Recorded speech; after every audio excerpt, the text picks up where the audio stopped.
Francis Bacon সম্পর্কে এর আগে আমি বলেছিলাম, আপনারা সব ভুলে গেছেন, তবে আমি আর বলবো না। যেটা যেটা এটা টেক্সটের সাথে রিলেটেড ওটা বলবো, আর বাকিটি আগের পিডিএফ বা রেকর্ডিং থেকে কভার করবেন। পুরো নাম স্যার ফ্রান্সিস বেকন ডেফিনেটলি না, এর পুরো নাম কী ছিল ফ্রান্সিস বেকনের? তার মনে আছে? Lord Viscount Saint Albert Baron Verulam Sir Francis Bacon হলো। ফ্রান্সিস বেকনকে আমরা লিটারেচারে ফাদার অফ ইংলিশ এসে নামে জানি, কিন্তু ফাদার অফ এসে কে ছিল? মন্টেইন ছিল, মনে পড়ছে? French writer Montaigne. By profession Francis Bacon একজন ফিলোসফার ছিলেন, এসেইস্ট ছিলেন, লয়ার ছিলেন, স্টেটম্যান ছিলেন।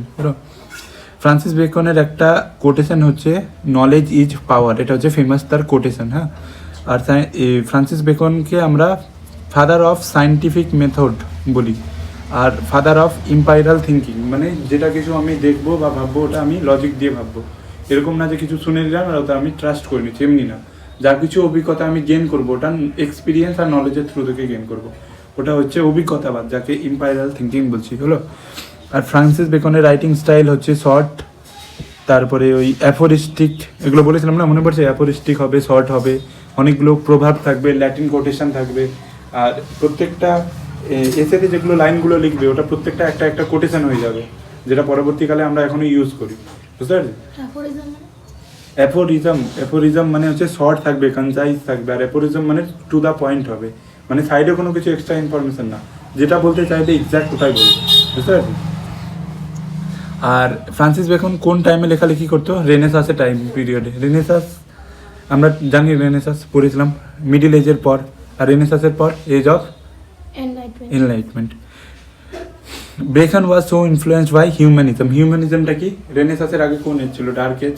ডার্ক এজে আমরা কি মানতাম? It is the God who is the centre of the universe, যা কিছু হচ্ছে সেটা গডের জন্য হচ্ছে। বাট যখন আমরা রেনেসাস থেকে শিফট করে, আমরা মিডিল এজ থেকে শিফট করে রেনেসাসে আসলাম, তখন আমরা কি মানলাম?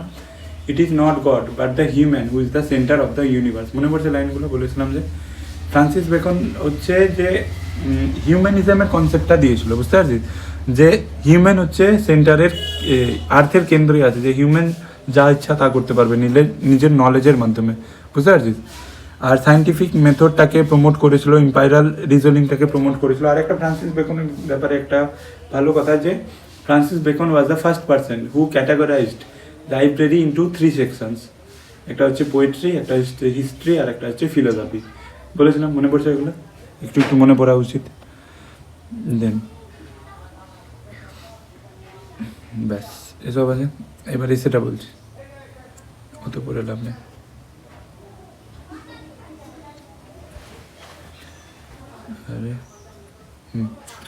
Of studies written by Francis Bacon, কোথায় গেল ভাই? প্রথম লাইন, এখান থেকে না পিডিএফটা যদি হাতে থাকে তাহলে পড়তে বেশি ভালো লাগবে, বাট অ্যাজিউম করে নিবি এটাই প্রথম লাইন আছে আমি যেটা বলছি। আছে, এরমই লেখা আছে, গুছানো টুছানো, ওসব দেখিস না। যদি পারিস তো এইটুকু পেজের আছে, মানে 1 পেজের আছে, এসেটা 40-45 লাইন আছে, ওটা প্রিন্ট আউট করাই নিবি। অফ স্টাডিজের প্রথম line, studies serve for delight, for ornament and for ability.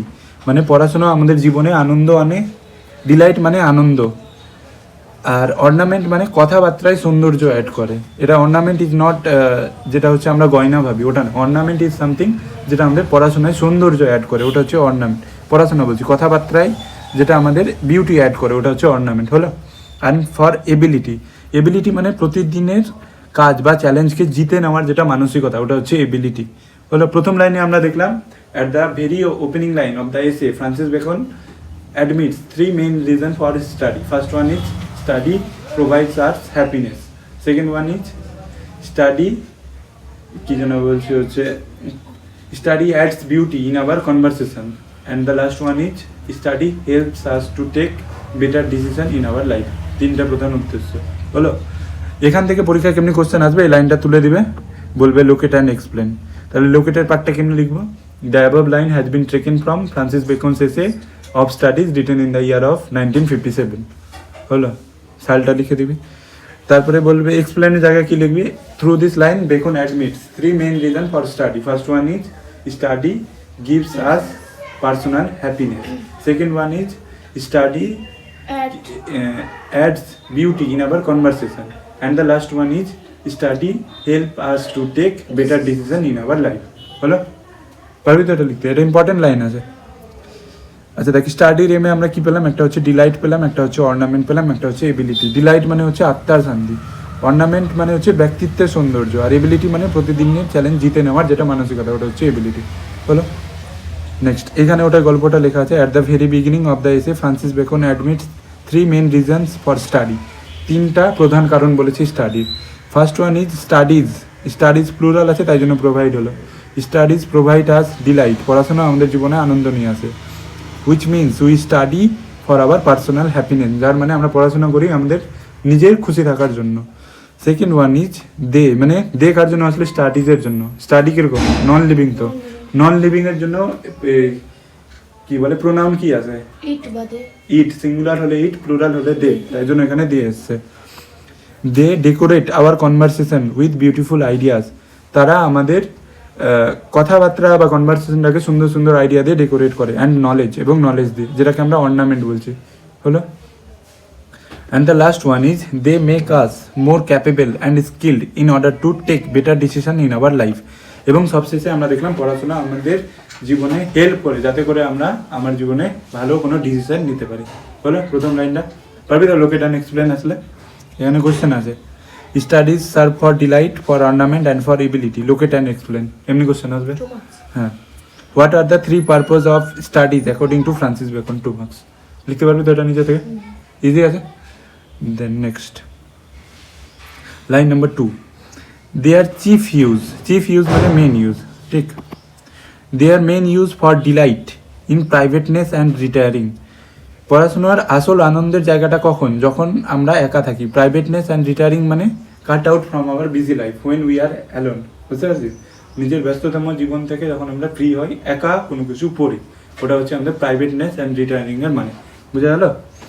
আর পড়াশোনার সবচেয়ে বড় আনন্দের জায়গাটা তখনই যখন আমরা পড়াশোনার সবচেয়ে বড় আনন্দের জায়গা তখনই খুঁজে পাই যখন আমরা একা একা থাকি বা একা একা কোনো কিছু একটা পড়ি। বুঝতে পারছি? একটা রুমে একা পড়ছি, যদি কেউ বারবার এসে ডিস্টার্ব করে, পড়তে ডেফিনেটলি ভালো লাগবে না। তো পড়াশোনার আসল সৌন্দর্য কখন খুঁজে পাবো? When we read alone, cut out from our busy life. বুঝতে পারছি? ওটাই লেখা আছে। We enjoy studies the most when we are alone away from noise, যেটাকে আমরা প্রাইভেটনেস অ্যান্ড রিটায়ারিং বলছি। বুঝতে পারছি? প্রাইভেটনেস অ্যান্ড রিটায়ারিং মানে যখন আমাদের মুড অফ থাকে, কেউ আমরা গান শুনতে পছন্দ করি, কেউ নিজের মুডের অ্যাকর্ডিং মুভি দেখতে পছন্দ করি। আবার আমাদের মধ্যেও কেউ কেউ আছে যারা পড়াশোনা করি আর ওই পড়াশোনার মধ্যে নিজের আনন্দ খুঁজে পাই, যেটাকে আমরা ডিলাইট ইন প্রাইভেটনেস বলেছি। বুঝতে পারছিস? এটার অ্যাকচুয়াল মিনিং কি? একা একা থেকে যখন আমরা নিজের মুডের অ্যাকর্ডিং কিছু পড়ছি, যেটা আমার ব্রেনকে ডোপামিন প্রোভাইড করছে, that is called delight in privateness. হলো? এই যে এখানে গল্পটা লেখা আছে, আমি এগুলো আর বললাম না। তাহলে next line 3, for ornament is in discourse. Ornament মানে কি বুঝলাম? অর্নামেন্ট মানে beauty of our personality is known as ornament here, ঠিক না? For ornament is in discourse মানে পড়াশোনার আসল সৌন্দর্যটা কথায় ধরা পড়ে যখন আমরা কাউকে কোনো কিছু একটা বলছি, তখন বোঝা যায় যে ওই মানুষটা কতটা জানে। বুঝতে পারছিস? কথাবার্তা এমনি একটা জিনিস যেটা দিয়ে বোঝা যাবে যে না, আমি কতটা জানি, কতটা নলেজ আমার মধ্যে আছে। এটা কি আমাকে বুঝিয়ে দিবে? এটা হচ্ছে পড়াশোনা আমাকে বুঝিয়ে দিবে। কথাবার্তা, আলোচনায়, যুক্তিতর্কে তোমার পড়াশোনার সৌন্দর্য ধরা পড়ে। আমরা কি বলছি, কিভাবে বলছি, কোন যুক্তিতে বলছি, লিখছি, সব কিছু বলে দেয় আমরা কেমনভাবে পড়াশোনা করেছি। বুঝতে পারছিস? যেমনি ধর গলায় একটা যদি তুই চেন পরিস, দেখতে তোকে ভালো লাগবে, মানে চেনটা তোর গলায় একটা এক্সট্রা বিউটি অ্যাড করছে, তোকে দেখতে ভালো লাগছে। তেমনই তুই যদি ভালো করে পড়িস, তাহলে তোর কথাবার্তায় আলাদা একটা বিউটি অ্যাড হবে, যেটা দিয়ে বোঝাবে যে না, তুই একজন ভালো এডুকেটেড পারসন। ওটা এটার মানে। Next, studies help us to speak better when ever we talk. Studies help us to speak better, পড়াশোনা আমাদেরকে সাহায্য করে ভালোভাবে বলতে। হোয়েন এভার উই টক, যখন আমরা কথাবার্তা বলি। Knowledge adds beauty in our conversation, knowledge আমাদের কথাবার্তায় বিউটি অ্যাড করে, ওটা ওর মানে। Next line number 4, and for ability is in the judgement and the disposition of business. Judgement মানে কি? জাজমেন্ট মানে হচ্ছে বিচার করার ক্ষমতা, ঠিক ভুল ডিসিশন নেওয়ার ক্ষমতা, এটা হচ্ছে জাজমেন্ট। বুঝতে পারছি? আর ডিসপোজিশন অফ বিজনেস মানে হচ্ছে কোন কাজ কাকে দিয়ে কখন কিভাবে করালে আমি ওই কাজটার বেস্ট আউটপুট পাবো, এটা হচ্ছে ডিসপোজিশন অফ বিজনেস। বুঝা গেল? জাজমেন্ট মানে ঠিক ভুল জাজ করার ক্যাপাসিটি, আর ডিসপোজিশন অফ বিজনেস মানে কোনো একটা পার্টিকুলার কাজ আমি কাকে দিয়ে কখন কিভাবে করালে ওর কাজটা সবচেয়ে বেস্ট আউটপুট পাবে, ওটা হচ্ছে জাজমেন্ট অফ ডিসপোজিশন। হলো? এবিলিটি মানে your power to do something well, judgement মানে মেকিং রাইট ডিসিশন, আর ডিসপোজিশন মানে planning or organising something properly. হলো? এখানে লেখা আছে। আর বিজনেস মানে কোনো কমার্শিয়াল ওয়ার্ক না, বিজনেস মানে practical work is known as business. হলো? আর জীবনের বাস্তব কাজকর্মে বিশেষ করে কোনো সিদ্ধান্ত নেওয়া, পরিকল্পনা করা বা কোনো কাজকে গুছিয়ে চালনা করার ক্ষমতা, এইসব জিনিসে পড়াশোনা আমাদের দক্ষ আর যোগ্য করে তোলে। বুঝতে পারছিস? প্রথম লাইন থেকে দেখছি যে এত অবধি কী বলছে, যে হোয়াই উই শুড স্টাডি, আমরা কেন পড়াশোনা করবো বা পড়াশোনা কেন করা উচিত। কারণ পড়াশোনা আমাদেরকে ডিলাইট দেয়। কখন ডিলাইট দেয়? যখন আমরা একা একা পড়ি। দ্বিতীয়ত পড়াশোনা আমাদের কনভারসেশনে বিউটি অ্যাড করে। তৃতীয়ত পড়াশোনা আমাদের জীবনে কোনো একটা কাজকে কীরকমভাবে গুছিয়ে করতে হয় ওটা আমাদেরকে শিখিয়ে দেয়। বুঝতে পারছিস? প্রথম লাইনে দেখলি তিনটা স্ট্রাকচার আছে, পড়াশোনা করার তিনটা রিজন বলছে। এবার ওই তিনটা রিজনকে এখানে এক্সপ্লেন করছে। বুঝতে পারছিস? এটার একটা স্ট্রাকচার আছে যেটার নাম ট্রাইপার্টাইট স্ট্রাকচার, যেটা ফ্রান্সিস বেকনের এসেতে লেখা। দেখ, এখানে প্রথমে বললো পড়াশোনা করার তিনটা রিজন। বুঝতে পারছিস? যত এসে আগাবে এমনি দেখবো একটা লাইন বলবে যেটা তিনটা পার্টে বিভক্ত থাকবে, আর এবার পরের লাইনগুলো ওই পার্টটার এক্সপ্লেনেশন হবে। বুঝতে পারছিস?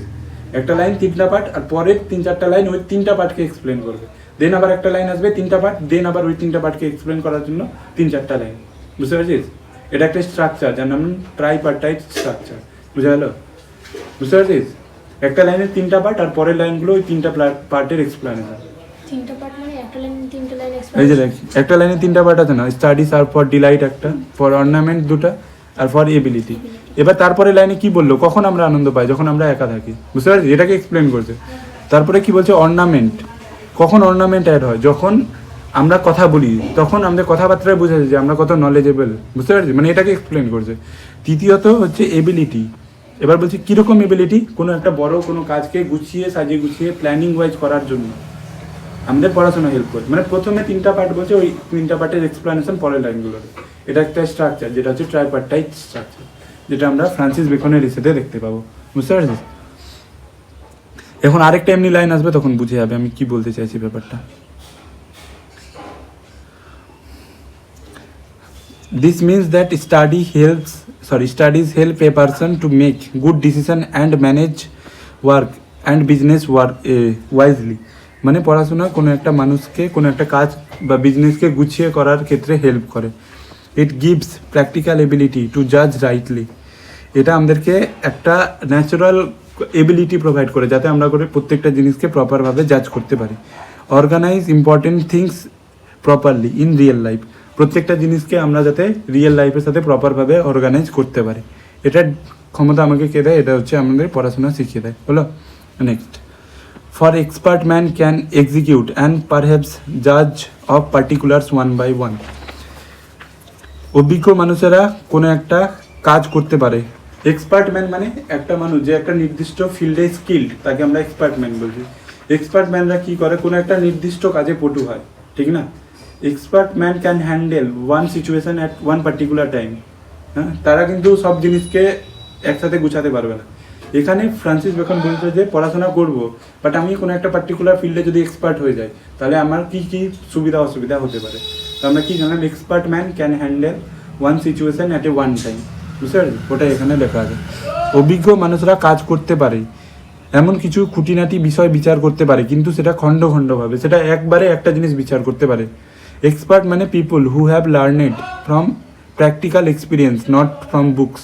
যে বই থেকে পড়ে শিখিনি, যে কোনো একটা কাজ করতে করতে করতে করতে শিখে গেছে। বুঝতে পারছি? যেমনি হচ্ছে কারেন্টের মিস্ত্রি বা যে ফ্যান ঠিক করছে, ওই হয়তো 2-4 বছর কাজ করে ফ্যানের উপর পুরো এক্সপিরিয়েন্স হয়ে গেছে, কিন্তু ও ফ্যানের পিছনে কোনো ফিজিক্সই জানে না। ওটা হচ্ছে এক্সপার্ট ম্যান। ওই ফ্যানই ঠিক করতে পারবে, দ্বিতীয় ওকে যদি বলি প্লিজ ঠিক করতে, হতে পারবে না। বুঝতে পারছি?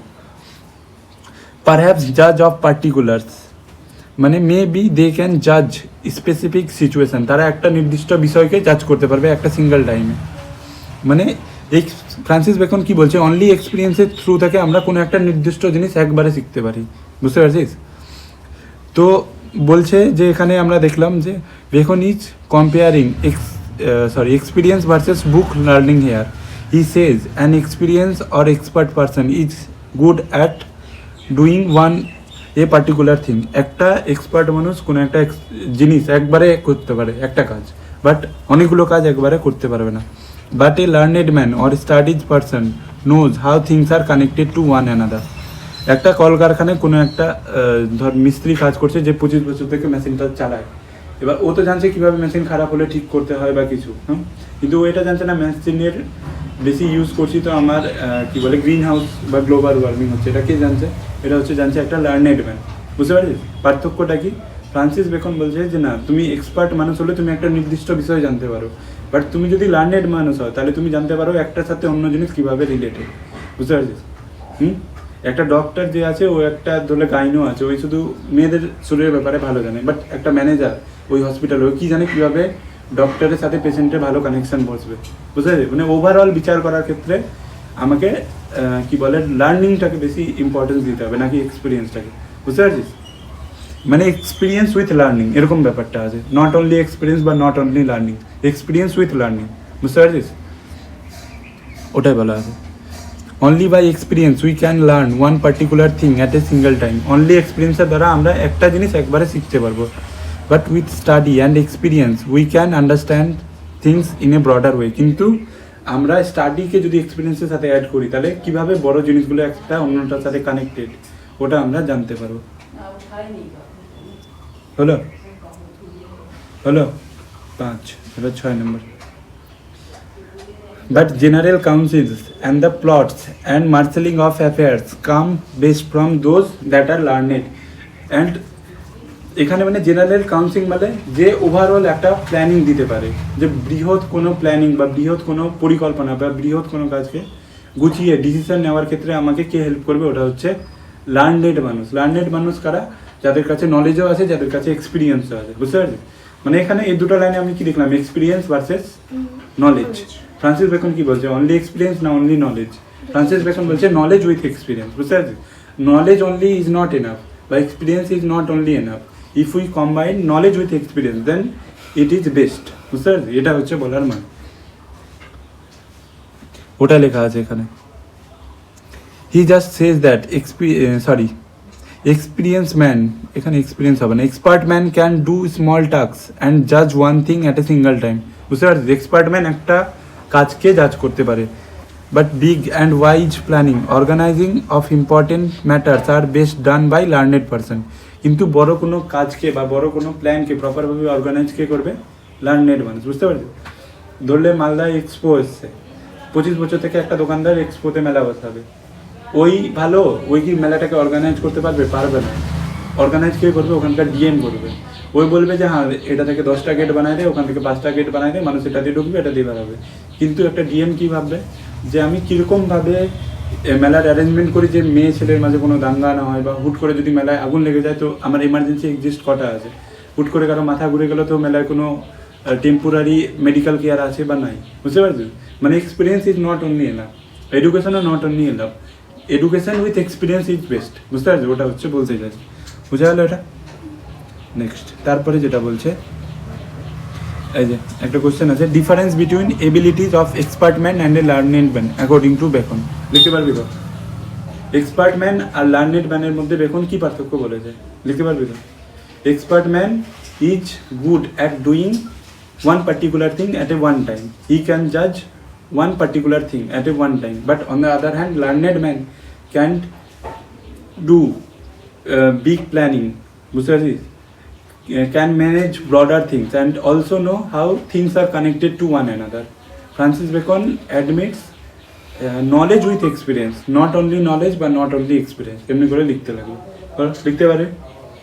নেক্সট এখানে দেওয়া আছে, ওটা পড়ে নিবি। আরে এখানে আর কি ছুটে গেল কিছু। To spend too much time in studies is sloth. মানে to spend too much time in studies is sloth, খুব বেশি সময় ধরে পড়াশোনা করা অলসের কাজ। মানে তারা কি পড়তে বারণ করছে? না, ওটা বলছে না। Two spend too much time in studies is sloth মানে ব্যাপারটা শুধু দিনমান পড়েই যাচ্ছি, বাট পড়া থেকে আমি যেটা নলেজ গেইন করলাম ওটা যদি প্র্যাকটিক্যাল লাইফে কাজ না করি, দ্যাট ইজ কল্ড স্লথ। বুঝতে পারছিস? মানে if a person reads too much for the whole day but never ever apply that knowledge in real life situation, that is called laziness of the bookish person, বুঝতে পারছিস? মানে ধর পড়ছি 10-15টা বিজনেসের বই পড়ছি, কিন্তু কোনোদিন ওই বিজনেসের থিওরিগুলো নিজের প্র্যাকটিক্যাল জীবনে কাজেই লাগালাম না, তাহলে ওটা পড়াশোনাটা কোনো কাজের হবে না, বুঝতে পারছিস? ছোটো থেকে 12 অবধি ফিজিক্স পড়লাম, তো একটা বোর্ড ঠিক করতে জানছি না, কেন? কোনোদিন অ্যাপ্লাই করিনি, বুঝতে পারছি? ওটাই বলছে, মানে যেটা পড়বো ওটা অ্যাপ্লাই করতে লাগবে, না তো ওটা বেকার হয়ে গেল পড়া, বুঝতে পারছিস? আর যেমনি তোর বাবা যেমনি গাড়ি টাড়ি ঠিক করে, তোর বাবা কোনদিন ফিজিক্স পড়ছে? গাড়ির মোটরে জানে, এসি ডিসি কিছু জানে? ও তো ডাইরেক্ট একদম এমনিই পড়ে নিয়েছে, বুঝতে পারছিস? মানে এক্সপিরিয়েন্স নলেজ থেকেও বেশি ম্যাটার করছে, প্র্যাকটিক্যাল লাইফ এক্সপিরিয়েন্স, যেটা আমি প্র্যাকটিক্যাল জিনিস থেকে শিখছি, ওটা হচ্ছে বেশি ইম্পর্টেন্ট আমার কাছে, বুঝা গেল? Francis Bacon is giving a warning here. He says study is great, but if a person spends too much time in study and never ever use it in real life situation, then it becomes a lazy behavior of the bookish person. বুঝা গেল এটা লাইনে মানে হলো? Then next.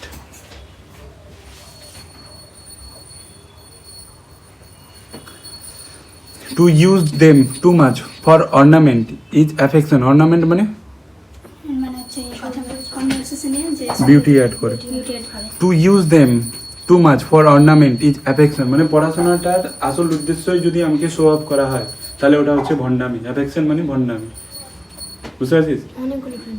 মানে ধর যে আমি খুব জানছি, হ্যাঁ, এবার আমি এমনি সমস্ত কথা বলে তোদেরকে বুঝাচ্ছি, যেটা দিয়ে তুই কোনোদিন বুঝতেই পারছি না এটা, তাহলে এটা আমার শো অফ করা হলো, বাট তোর কোনো কাজে লাগলো না, বুঝতে পারছিস? Knowledge should not be the weapon to attack others, বুঝতে পারছিস? নলেজ আমাদের মাইন্ডটাকে পলিশ করার জন্য হওয়া উচিত, নলেজ কখনো একটা উইপেন হওয়া উচিত না যাতে করে আমি কাউকে ছোট দেখাই, বুঝতে পারছিস? নলেজের আসল উদ্দেশ্য আমি যাতে আমার কথাটাকে স্পষ্টভাবে সামনে মানুষের কাছে রাখতে পারি, এটা হচ্ছে বলার মানে। ভন্ডামির ইংলিশ, ভণ্ডামি ইংলিশ অ্যাফেকশন, এই যে লেখা আছে, হয়েছে? Bacon admits if someone uses his knowledge just to show off, it looks artificial or plastic. Plastic মানে নকল, বুঝতে পারছিস? প্লাস্টিক বিহেভিয়ার মানে নকল behaviour, that is not something yours, that is copying by others. যেখান থেকে তুই অন্য কারো কপি করছো, ওটা হচ্ছে প্লাস্টিক, প্লাস্টিক, বুঝলেন? প্লাস্টিক বিহেভিয়ার হয়ে গেল। দেন নেক্সট কোথায় গেল? এই যে আচ্ছা, আরও উপরে আছে। To make judgement wholly by their rules is human of a scholar, মানে টু মেক জাজমেন্ট, সব কিছু ডিসিশান নিচ্ছি হোললি বাই দেয়ার রুলস, মানে বই পড়ে যদি আমি সব কিছু ডিসিশান নিই, তাহলে এটা একটা হাসির কারণ হয়ে যাবে। কীরকম? তুই ধর বই পড়ে শিখলি যে টাইম ওয়েস্ট করা যাবে না, টাইম ওয়েস্ট করা ভালো না, ঠিক আছে? তা তুই পড়ছিস তো সন্ধ্যাবেলা বন্ধু ফোন করে বলছে আমার মা খুব অসুস্থ, একটু হসপিটালে আয়, তুই বলবি আমি টাইম ওয়েস্ট করতে পারবো না, এটা ঠিক? এটা কি ঠিক? না, এটা ঠিক না। তাই জন্য বলছে যে জাজিং everything by blindly following the book rules is absolutely blunder.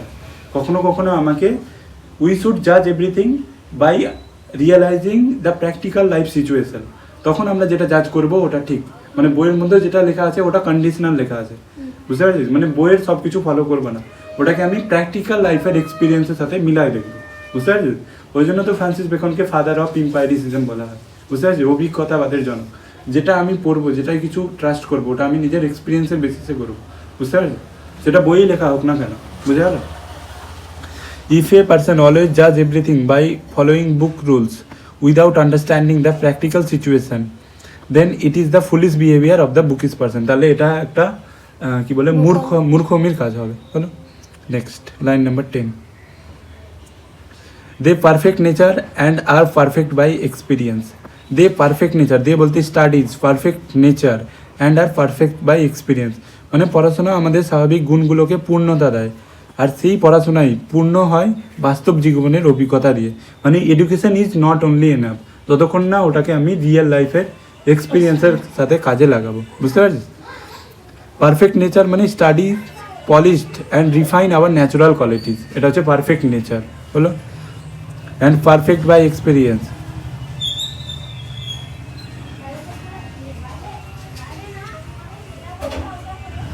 এগিয়ে লাগাতো। And perfect by experience. Studies become more meaningful when we add it with real life experience. तो কি লেখা হয়ে গেছে? তোর ব্রড কোশ্চেনটা লিখ, ব্রেক টাইমার অন করে জলদি। Studies become more meaningful when we add it with real life experience. Study কখন আমাদের কাছে পারফেক্ট লাগে, যখন এটাকে আমরা রিয়েল লাইফ এক্সপিরিয়েন্সের সাথে অ্যাড করি, বুঝতে পারছিস? দেন নেক্সট, আচ্ছা ছাড়তে লিখতে হবে না, হয়ে গেল আর একটু। For natural abilities R like natural plants, they need pruning by study. Natural abilities মানে আমাদের মধ্যে যেটা ন্যাচারাল ট্যালেন্ট আছে, ন্যাচারাল এবিলিটিজ আর লাইক ন্যাচারাল প্লান্টস মানে আমাদের মধ্যে যেটা ন্যাচারাল এবিলিটি আছে ওটা ন্যাচারাল প্লান্টসের মতো, বুঝতে পারছি? দে নিড পার্নিং বাই স্টাডি, তাকে কাটাই ছাটাই করতে হয়, যেমনি একটা গাছকে কাটাই ছাটাই করতে হয়, যেমনি সুন্দর লাগে পার্কের গাছগুলো, কাটে ছেটে তবে না সুন্দর লাগে, এরম তো লাগবে না। তার মানে পড়াশোনায় আমি করব, কিন্তু ওটা আমি কেটে ছেটে পড়বো, কোনটা পড়বো কতটা পড়বো ওটা কে বলে দেবে, ওটা হচ্ছে এক্সপিরিয়েন্স বলে দেবে। ইউপিএসসিতে অপশনালে কারেন্ট অ্যাফেয়ার্স থাকে, মানে এমনি কারেন্ট অ্যাফেয়ার্স থাকে। এবার কারেন্ট অ্যাফেয়ার্সের নামে আমি তো পাশের বাড়িতে কি ঝামেলা হচ্ছে ওটা তো পড়বো না, বুঝতে পারছো? না আমার মেলায় কতজন মারা গেছে ওটা তো পড়বো না, মানে ওটা কে বলে দিবে, ওটা বলে দিবে এক্সপিরিয়েন্স, বুঝতে পারছিস? বুঝতে পারলি না? বুঝতে পারলি না আমি কি বললাম? এটা কিন্তু ইম্পর্টেন্ট লাইন আছে, এটা পরীক্ষায় আসার মতো, আমি বলতেই পারবো।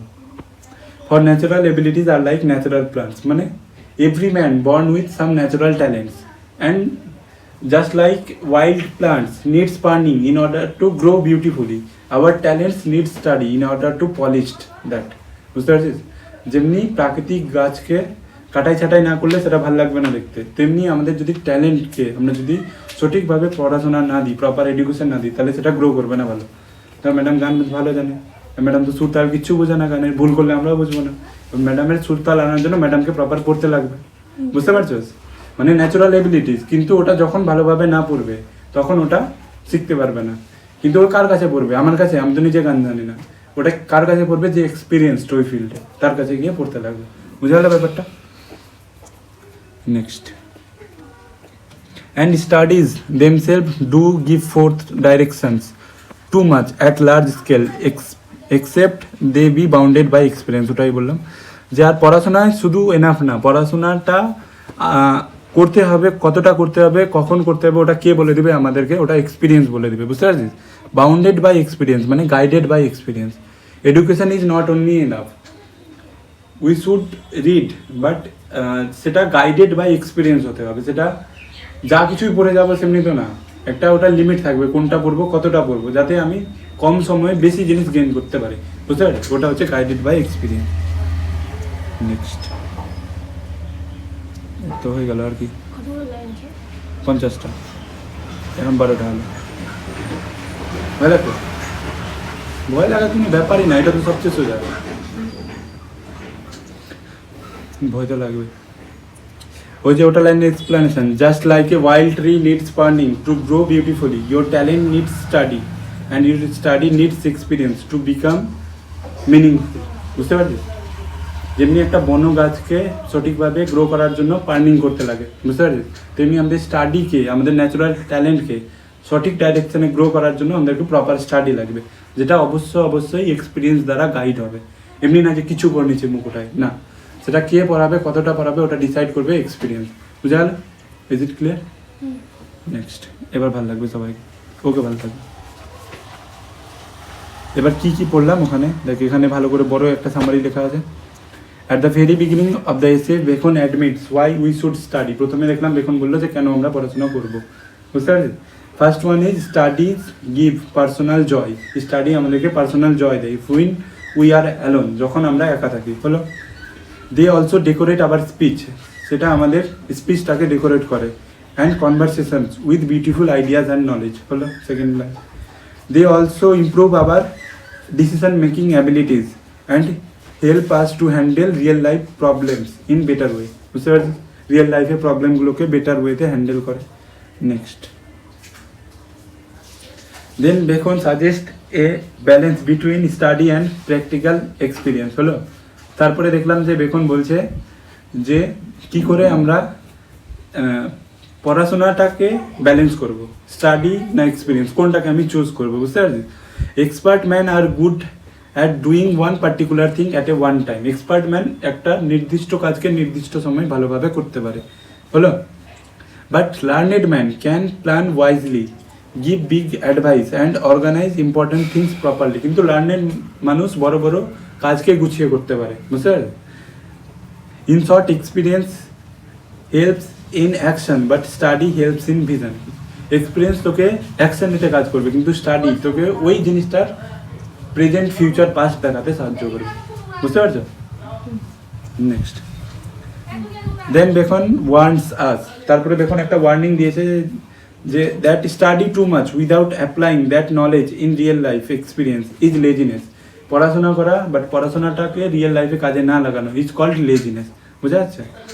Using too much study to show up, to decorate one speech, to impress others is affection. যদি পড়াশোনাটা আমার উদ্দেশ্যই হয় কাউকে শো আপ করা, তাহলে ওটা ভণ্ডাম। এটা বললাম।